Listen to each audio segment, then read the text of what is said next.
مسا يا حلوين، عاملين ايه؟ اللهم صل وسلم وبارك على سيدنا محمد وعلى اله وصحبه اجمعين. قبل ما نبدا الفيديو اعمل لايك للفيديو واشتركي معانا في القناه لو انت مش مشترك. هنعمل مع بعض النهارده اسهل وصفه مكرونه عرفتها البشريه. اسرع من كده مش هتلاقي، انت عارفين يعني انا بحب الحاجات السريعه. اسرع من كده واسهل من كده مش هتلاقي اي حد يعرف يعملها ان شاء الله باذن الله. حطيت حلة على النار، حط فيها حبة زيت، ما تحطيش زبدة ولا سمنة للمكرونة عشان لما ايه تهدى شوية كده بتلاقيها جلدت منك.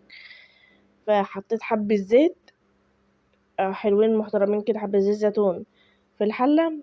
عايزة تعملها ببصل اعمليها، انا بعملها بتوم، كل واحد وراحته. انا بحب طعم التوم في المكرونة فهنعملها بتوم، انت عايزة تعمليها ببصل اعمليها ببصل. حطيت معلقة توم على النار وابدأ بقى اشوح فيها تاخد لون خفيف كده معايا.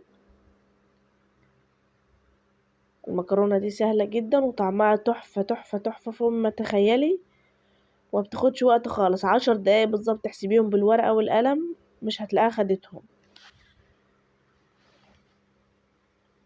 بس التوم بتاعي اخد لون اهوت، هنزل عليه بصلصة. هتكوني ضاربة طماطمتين محترمين كده في الخلاط.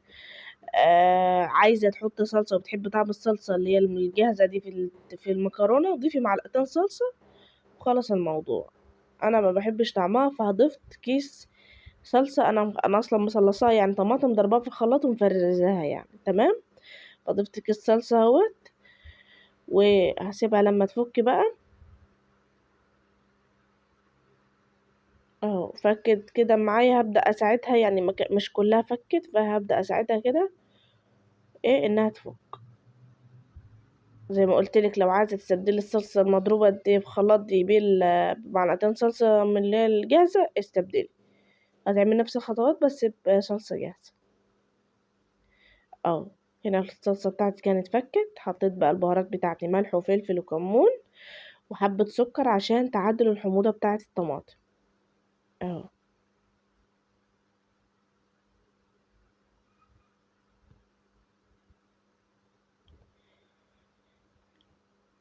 اللهم صل على سيدنا محمد.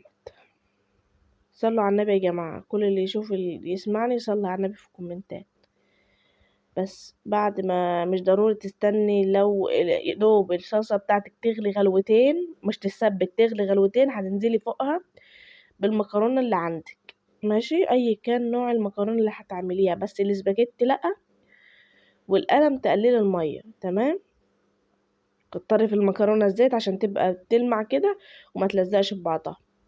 بعد ما قلبت الطماطم المكرونة مع الصلصة نزلت عليها بالمية. المية المعيار قد ايه؟ يدوبك بغطي المكرونة، يدوب بس بغطي المكرونة. انا دقتها هنا لقيتها ناقصة ملح فزودتها ملح، وهغطي بقى عليها واول ما تغلي اهدي النار على زي الرز بالظبط. 10 دقايق ما بتكملش في الوقت ده اهو. هدي بقى النار واسيبها لحد ما تستوي. خطيرة خطيرة خطيرة، جربيها هتعجبك جدا وما عادش هتعملي خلاص المكرونة غير بالطريقة دي. المية قد ايه؟ يا دوب بتغطي المكرونة تمام. بصوا هنا بعد ما كانت هديت النار بقى وبصوا استوت، يا خرابي عليه، مفيش ولا واحدة لازقة في التانية وجميلة جدا بجد. جربيها هتعجبك قوي، شكلها مفلفل جدا ولونها تحفة ومش لازقة ببعضها، بتطلع مش معجنة، بس انت المية يا دوب تغطي بيها المكرونة عشان ما تعجنش منها. رهيبة بجد يا جماعة، جربوها وان شاء الله هتعجبكم. بألف هنا اعملي لايك للفيديو وباي باي.